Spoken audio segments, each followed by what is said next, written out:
Guys ये सवाल जो है वो एज ऑफ कंसेंट एक्ट 1891 से जुड़ा है। क्वेश्चन पूछा गया है कि इस कानून को लाने के पीछे किसके सबसे ज्यादा प्रयास थे। तो guys correct answer is B M Malabari, Behram ji, Merwan ji, Malabari. तो देखो बी एम मालबारी जो है ये क्लोजली एसोसिएटेड थे एज ऑफ कंसेंट एक्ट 1891 से, और उन्होंने 1884 में, थोड़ा सा पीछे चलते हैं, 1884 में notes on infant marriage and enforced widowhood publish किया था, जिसमें उन्होंने कम उम्र की लड़कियों की शादी और उनके साथ होने वाले अन्याय को हाईलाइट किया।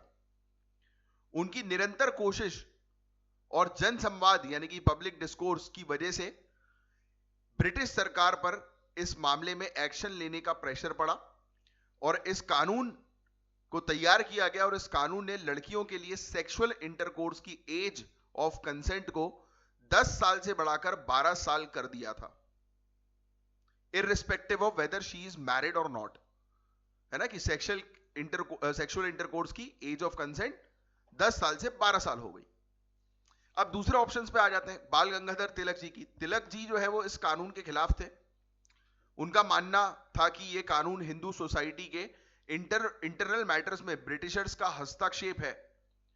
उन्होंने इसका विरोध किया था और इसके कारण वो बहुत पॉपुलर जो है वो हुए थे, लेकिन उनका विरोध इस कानून को जो है वो रोक नहीं पाया।